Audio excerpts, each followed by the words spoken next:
तुम देख नहीं रहे हो है? मुझे फावड़ा चलाने में भी आफत हो रही है। कितनी सख्त है मेरी जमीन, और खुद देखो आधा खेत खोद दिया तुमने है?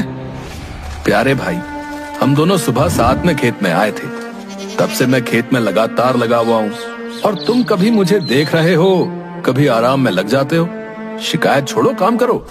अरे जाओ जाओ, बड़े आए नसीहत देने वाले हैं। मेरी तो किस्मत ही फूटी हुई है। सुबह सुबह बिल्ली जो रास्ता काट गई थी।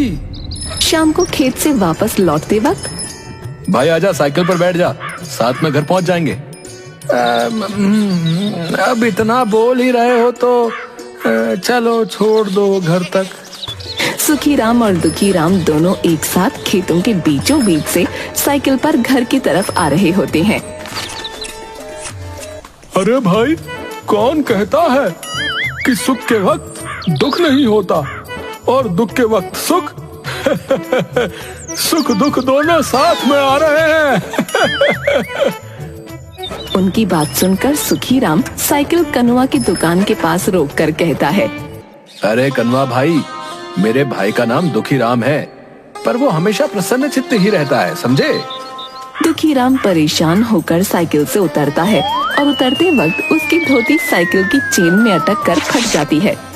अरे अरे, रहने दो सुखी राम, तुमने जानबूझकर मुझे साइकिल पर बैठाया था ताकि गांव वालों के सामने मेरी धोती फाड़ सको।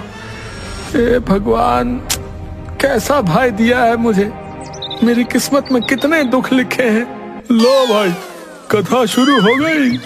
अब बताओ सुखी राम, मैंने कुछ गलत कहा था क्या? ऐसी लीला तो हमारे चंबा में ही देखने को मिलती है, जहाँ सुखी राम हमेशा खुश और दुखी राम रोता हुआ मिलेगा। सुखी राम, तुमने आज बहुत गलत किया है मेरे साथ। भाई, मैंने तो तुम्हारी मदद की थी बस। अरे सुनो भाई। शाम के वक्त चाय की टपरी पर कुछ लोगों के साथ मुखिया भी गप्पे लड़ा रहा होता है। तभी वहाँ दुखी राम आता है। आओ भाई दुखी राम, कैसे हो?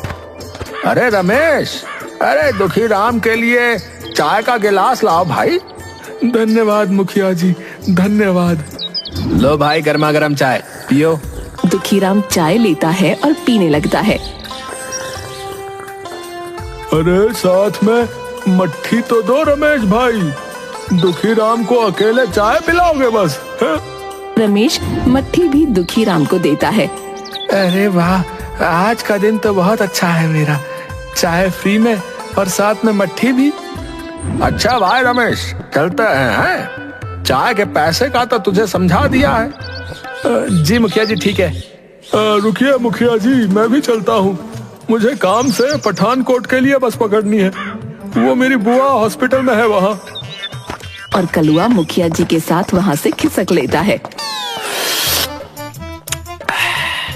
अरे रमेश भाई, क्या मस्त चाय बनाई है आपने। मजा आ गया। अच्छा रमेश भाई, चलता हूँ, है जरा मुझे काम से जाना है। हाँ भाई, काम से सबको ही जाना है। तुम्हारा टोटल 90 रुपए हो गया, 3 चाय और 3 मट्ठी। हैं? क्या बोल रहे हो रमेश भाई? मुझे तो चाय मुखिया जी ने पिलाई है ना। खाक मुखिया जी ने पिलाई है। उन्होंने कहा था कि आज की चाय मट्ठी दुखी राम की तरफ से है, और जब वो गए तब बता कर गए कि चाय का हिसाब मैं तुमसे कर लूं। अरे ये बुढ़ाऊ मेरा उल्लू बना गया, किसी दिन इसे नदी में धकेल दूंगा, बता रहा हूँ। और न चाहते हुए भी सारे पैसे देकर बड़बड़ाता हुआ रावी नदी के किनारे एक पहाड़ की चोटी पर आकर बैठकर अपनी जिंदगी को कोसने लगा। क्या बेकार जिंदगी है इंसान की, बस दुख तकलीफें हैं, और मेरी जिंदगी तो परेशानियों से भरी है। धिक्कार है मुझे इस जिंदगी पर। तब दुखी राम सामने खुले आसमान में उड़ते हुए एक बाज को देखता है, और देखते ही देखते वो बाज आसमान से नीचे जमीन पर डुबकी लगाते हुए अपने पंजों में एक सांप को दबोच लेता है, और दुखी राम के बिल्कुल सामने एक सूखे हुए पेड़ पर बैठकर उसे खाने लगता है। अरे वाह, क्या शाही जिंदगी है इस बाज की। देखते ही देखते बाज अपने शिकार को खा लेता है और वहाँ से फिर आसमान की ऊंचाइयों पर उड़ जाता